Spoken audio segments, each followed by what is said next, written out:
Alors l'écriture c'est un long parcours. J'ai essentiellement écrit pour le théâtre, à partir de formes très brèves que j'ai peut-être accumulées comme ça il y a très longtemps.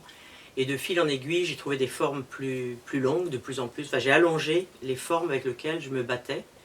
Parce que pour moi, l'écriture, c'est un peu un défi. Donc, je me suis lancé des défis de timing en direct, d'écrire, d'improviser. Donc, je mélangeais un peu tous les langages. Et petit à petit, j'ai formalisé, après ce travail-là de mise en jeu, j'ai formalisé les formes. Voilà.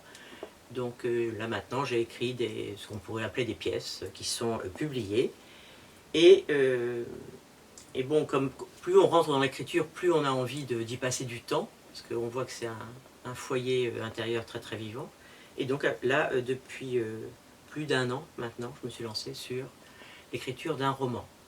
Et j'ai appelé ça roman. Alors on peut appeler ça aussi roman théâtral ou roman essai théâtral. Donc le genre dans lequel je suis n'existe pas, puisque moi je pars d'une écriture qui appartient au spectacle vivant. Là j'allonge une forme. Je me permets de me perdre dans une forme qui s'étire et qui me fait faire plein de rendez-vous imprévus d'écriture. Voilà. Donc, bon, c'est une forme qui commence à exister, enfin, avec laquelle déjà je me suis battu beaucoup, qui est déjà structurée en chapitres, qui a un titre, qui existe. Le paysage de l'écriture maintenant existe. Alors le titre, en cours hein, encore, on est d'accord. Le titre s'appelle La merdeuse, sous-titre Le danger est à l'intérieur. Le titre est venu après, il n'a pas été un inducteur au départ. Je me suis lancé sur l'écriture sans savoir exactement ce que j'allais écrire. Et de ce point de vue-là, je me rapproche assez de Marguerite Duras qui dit toujours que, de toute façon, écrire, c'est être au bord du trou, être même le trou. Alors bon, peut-être que effectivement, donc j'ai trouvé ce chemin, moi, d'écriture en me perdant, effectivement, avec une forme, je dirais, presque introspective par moment, et aussi une forme plus politique, qui était ma position dans le monde, le rapport à l'enfermement, ce qui se passe dans une tête. Il y a quelque chose d'assez cérébral dans l'activité de la pensée intérieure. Voilà. Et alors je ne sais pas si c'est le trou qui m'a inspiré de plus en plus, puisque effectivement après s'est imposé à moi la merde comme étant le sujet du roman, c'est-à-dire quelque chose qui échappe, quelque chose qui appartient à une écriture organique, qui est assez peu parlée, assez peu mise en mots, mais qui appartient au vivant de façon la plus proche possible. Et donc je me suis attaché à cette urgence de la vie de l'être humain, de son rapport à son propre cycle d'existence. Et petit à petit, je suis rentré dedans de plus en plus fort et de plus en plus en étayant bon, tout ce que ça pouvait donner comme univers. Je crois que c'est deux choses qui ne sont pas du tout contradictoires, puisque mon intériorité, mon rapport à mon propre corps en fait partie. Une interrogation sur comment on peut être vivant dans un monde, par exemple, qui nous enferme de plus en plus et qui nous donne des règles, puisque la règle de la propreté, déjà, est une des premières règles par lesquelles on passe. Donc je me suis dit que tout ça était relié effectivement à ce monde de plus en plus contrôlé, de plus en plus cerné, de plus en plus balisé, avec des règles de propreté, de netteté, d'individualité. Voilà.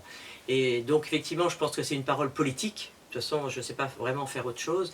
Il y a quelque chose de l'engagement chez moi pour me battre avec le sens du monde aujourd'hui, le comprendre de mieux en mieux, comprendre où on va. Voilà.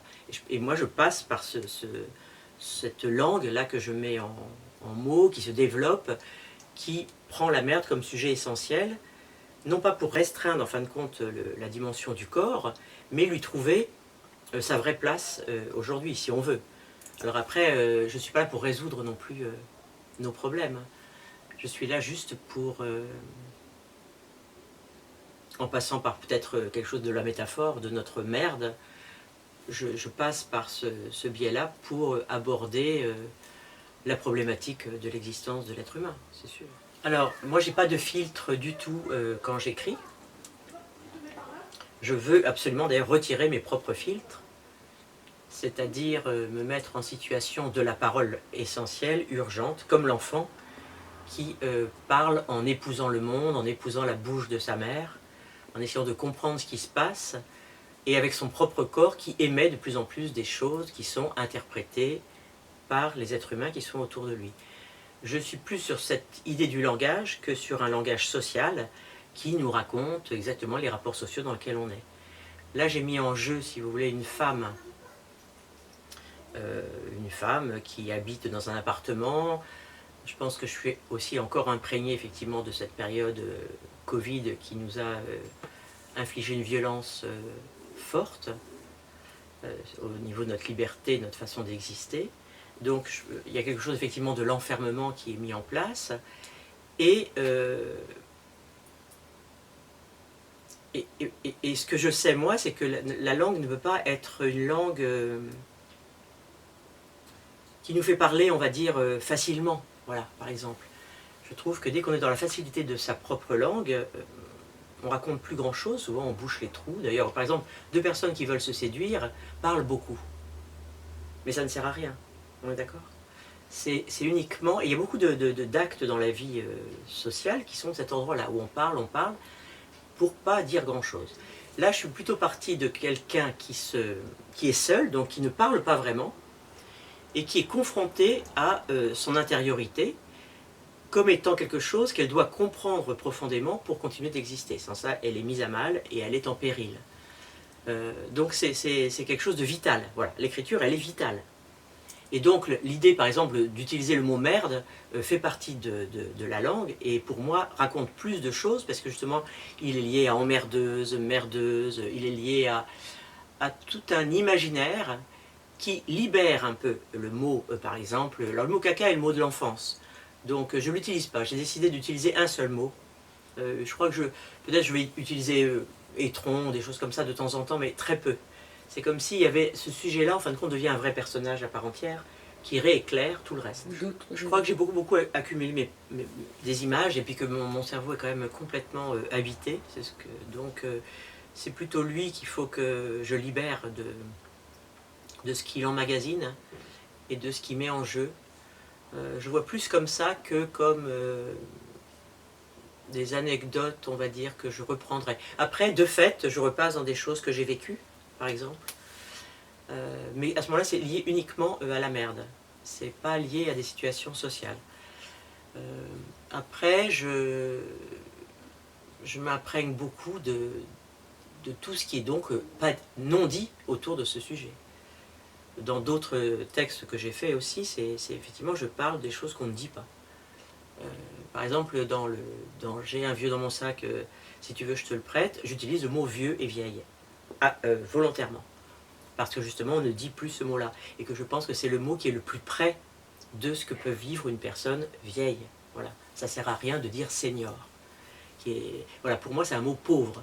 Donc là aussi, c'est merde que je dis parce que c'est le mot qui nous emporte, qui nous donne des élans, qui peut être violent aussi, parce que rencontrer la merde de l'autre est une chose assez violente. Donc, c'est pas comme je suis allé aux toilettes, par exemple, qui semble une chose, on va dire, au même titre. Quand on dit je vais aux toilettes, c'est exactement comme quand on dit je ferme la porte. Hein? Donc, ça ne raconte pas grand-chose. C'est-à-dire que qu'est-ce que vit cette personne-là ne nous le dit pas. Qu'est-ce qui fait qu'elle est, par exemple, sur une espèce d'angoisse personnelle, l'angoisse de son corps, son bien-être, sa solitude, les pensées qui peuvent la traverser au moment où elle doit faire sortir sa merde. C'est quoi ce travail-là qu'on demande à un être humain? C'est quoi sa conscience et comment ça la traverse? Voilà. Donc c'est partir vraiment de cette chose-là, non nommée, hein, puisqu'on a beaucoup de pudeur, hein, soi-disant avec notre corps. J'ai même lu un truc comme quoi il y avait des gens qui lançaient le défi avec quelqu'un qu'ils aiment, tu l'aimeras si tu acceptes l'odeur de sa merde, par exemple. Alors moi, je ne sais pas bien ce que ça veut dire, dans ces cas-là. Donc je vais chercher ce que ça veut dire. Je vais chercher ce que ça veut dire vraiment, c'est-à-dire en parcourant tout ce que ça veut dire, en m'amusant avec un jeu de paroles autour de ça, jusqu'à comprendre qu'est-ce que c'est que cette notion de l'amour, par exemple. Voilà, par exemple. Donc, pourquoi on peut dire ça à des moments de notre histoire, comme si on avait réglé un problème entre l'amour propre et l'amour impropre. Alors après, du coup, on va dans la marge. La marge, qu'est-ce qu'elle fait? Il y a plein de gens qui font l'amour avec le caca, enfin, on le sait. Bon, ça reste le vécu d'une personne, de deux personnes. On ne rencontre pas vraiment cette personne-là, elle reste fantasmée dans nos vies.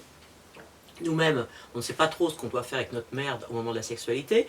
Par exemple, une femme qui accouche, elle se chie dessus. Tout ça fait partie de nos vies, ça nous surprend. On est surpris par notre corps. Il est... Merde, j'ai éteint. Voilà. Ok.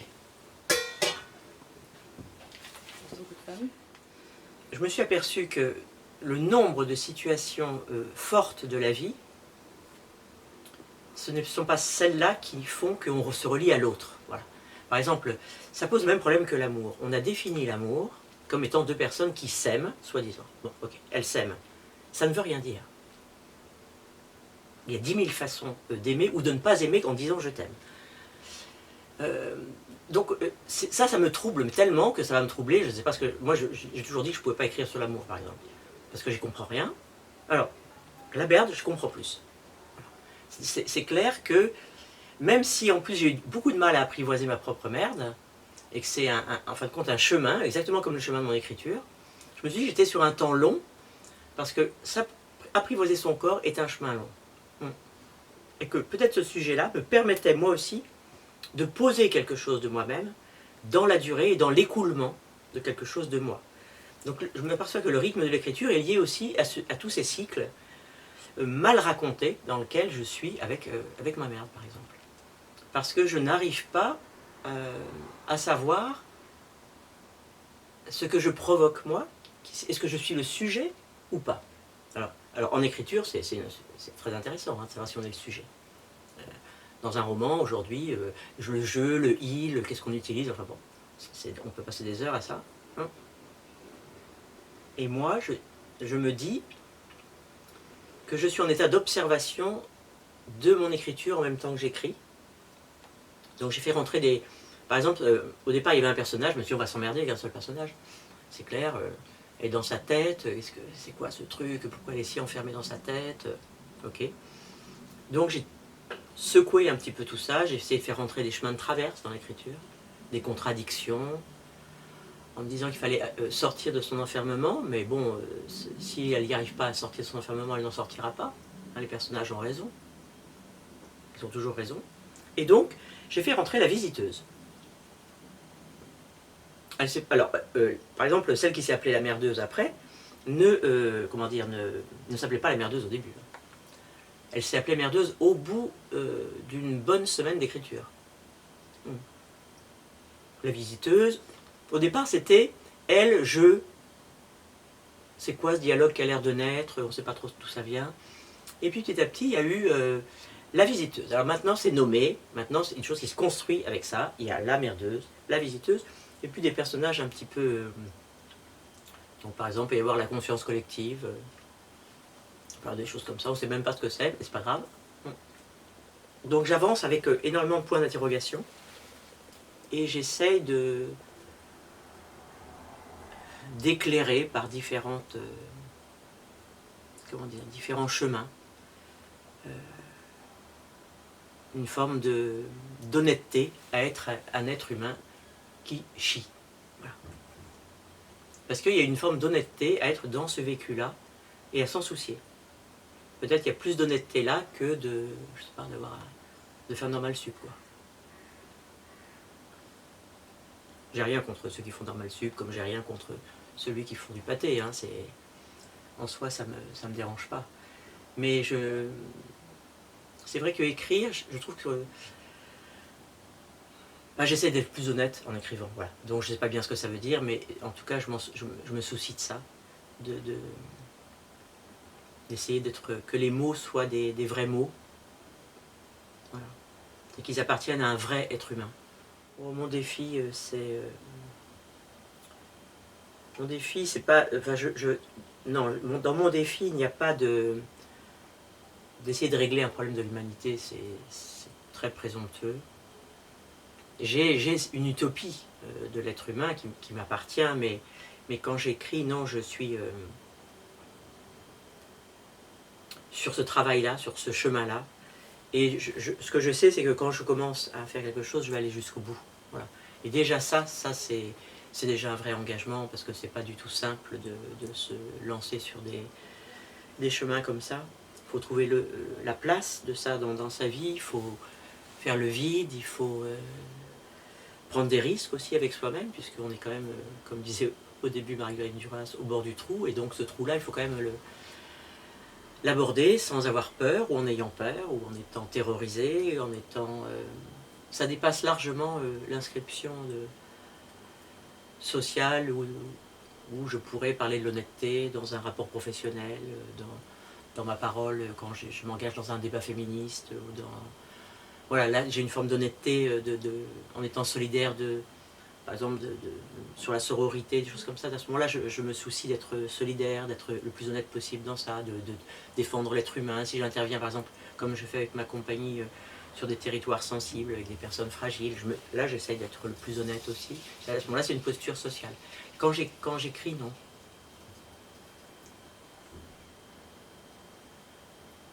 Je ne suis pas idéologique. Dans ce roman, évidemment, il est dans la continuité de ce que j'écris, parce que c'est comme ça. Même malgré nous, les choses sont reliées. Voilà. Moi, j'ai l'impression que j'allais ailleurs. Alors, genre, je vais défricher une terre inconnue, comme si j'étais en Papouasie, quoi. Et puis, j'ai organisé des résidences d'écriture, où je me donnais donc le temps aussi pour moi-même d'écrire, en même temps que j'invitais d'autres auteurs et autrices à venir à mes côtés, chacun sur son chemin d'écriture. Et donc, on finalisait souvent la semaine comme ça d'écriture en écoutant les textes que la personne voulait bien nous partager avec nous. Bon. Et du coup, j'ai donc lu le premier chapitre à un moment donné, dans l'état de travail dans lequel il était. Ça, c'était au bout de quand même de 15 jours d'écriture, hein, c'était, voire même 3 semaines. Donc ça commençait quand même à être un peu plus solide. Et là, les gens qui me connaissaient par d'autres biais m'ont dit, bah attends Marie-Dose, c'est l'écriture d'un spectacle. Alors moi j'étais complètement dérouté, j'ai dit, mais attendez, c'est quoi cette histoire? Non, j'écris un roman, moi. Bon.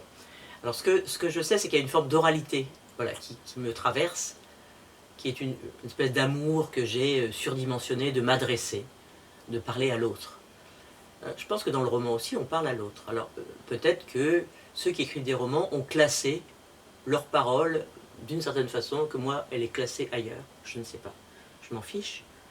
Mais le défi, c'est cette forme longue pour moi. Après, le côté performatif, peut-être appartiendra à cette écriture. Je vais déposer les pages. Hein.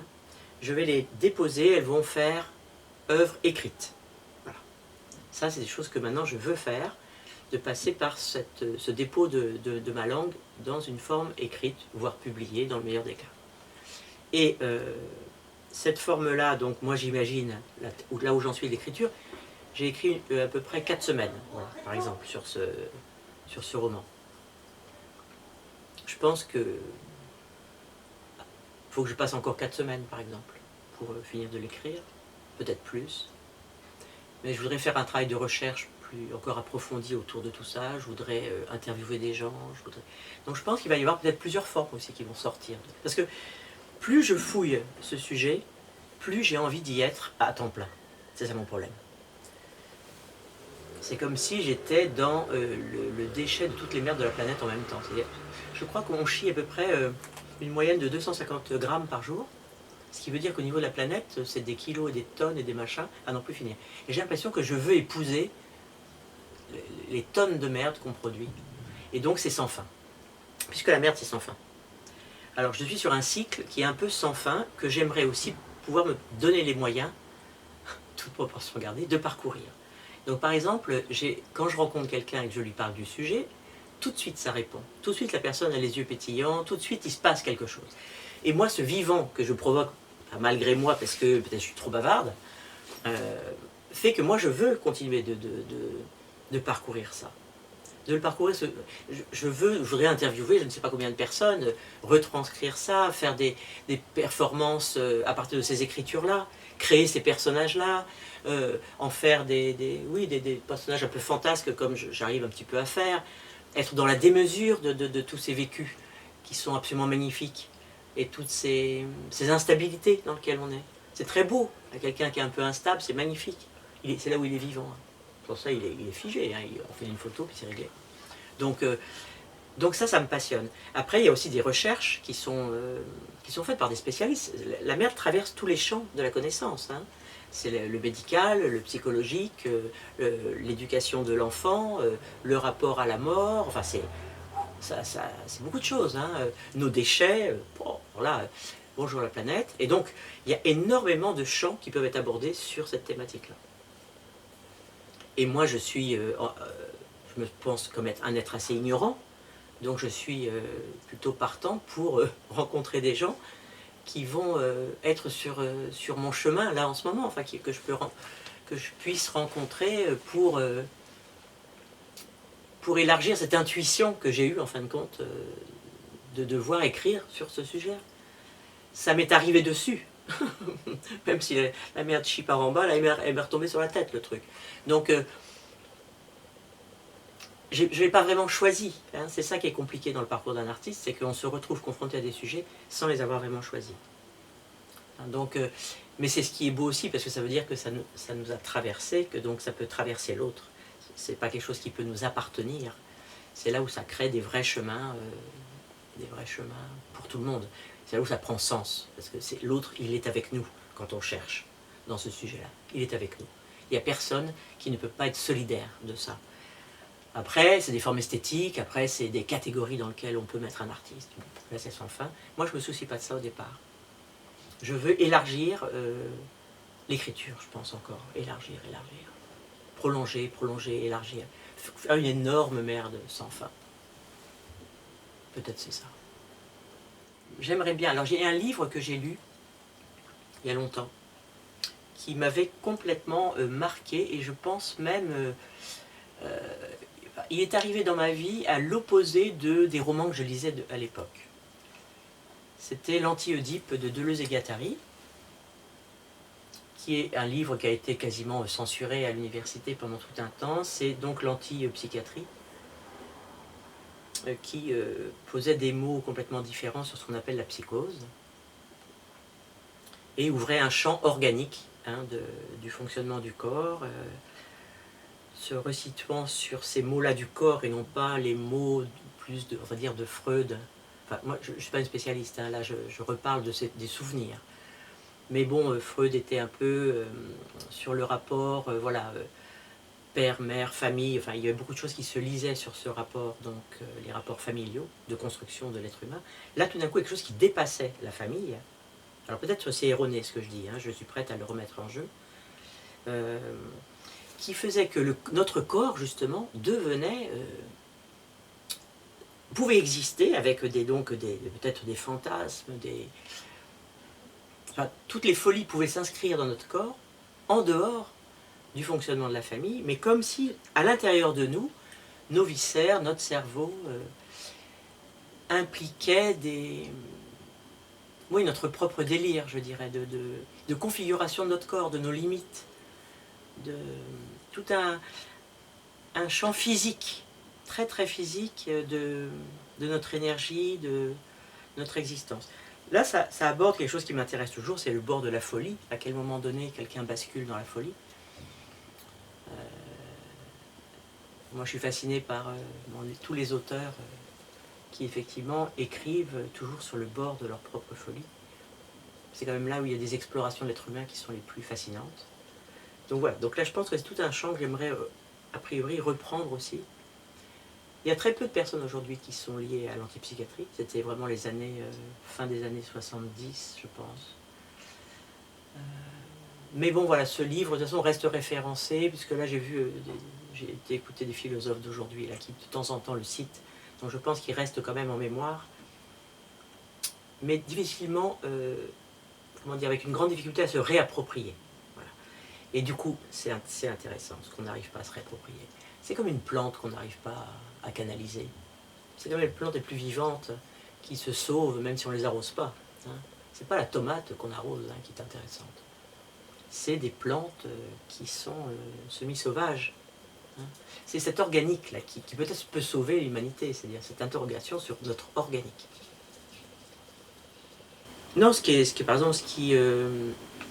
Je ne sais pas si c'est très différent de ce que j'écrivais avant. Je crois qu'il y a quelque chose de plus mental quand même qui apparaît là. Des élucubrations mentales, tout en étant organique. Alors bon, je ne sais pas trop ce que ça veut dire. À chaque fois, j'écris sur une semaine. Je me suis mis des balises que je pourrais retirer après, mais pour l'instant, j'ai besoin de balises. Il faut qu'il y ait un... Donc, par exemple, j'ai nommé 12 chapitres. Voilà. Bon, après, c'est un peu christique, hein, l'histoire. Disons, dans les symboles, on retrouve toujours un peu les mêmes chiffres, etc. Donc, bon, voilà. Pour l'instant, il y a 12 chapitres. Peut-être que les chapitres vont sauter. Et à un moment donné, je relirai le tout. Enfin, ça, c'est pas très grave. Moi, ça me permet de savoir où je suis. Donc, bon, comme je suis insomniaque, j'ai des pensées qui me traversent. Je suis, en fin de compte, je ne sais pas si le terme habité est juste, mais je pense que ce roman est plus qu'un roman. Il me fait vivre un rapport au monde différent, par exemple. Donc, je me réveille la nuit avec des idées qui doivent faire partie de ce roman. Les questionnements, je m'aperçois qu'ils sont sans fin. J'ai l'impression que c'est quelque chose de très envahissant. Hein, donc, il faut que je puisse me donner du temps, vraiment, pour explorer tout ça. C'est comme si le sujet ne s'épuisait pas. Et donc, voilà, quand j'ai pas le temps d'écrire, puisque je fais d'autres choses dans ma vie, etc., je monte des spectacles, enfin bon, il faut que je puisse avoir ces temps-là. Et je pense que... Et je me demande à quel moment donné je déciderai de m'arrêter.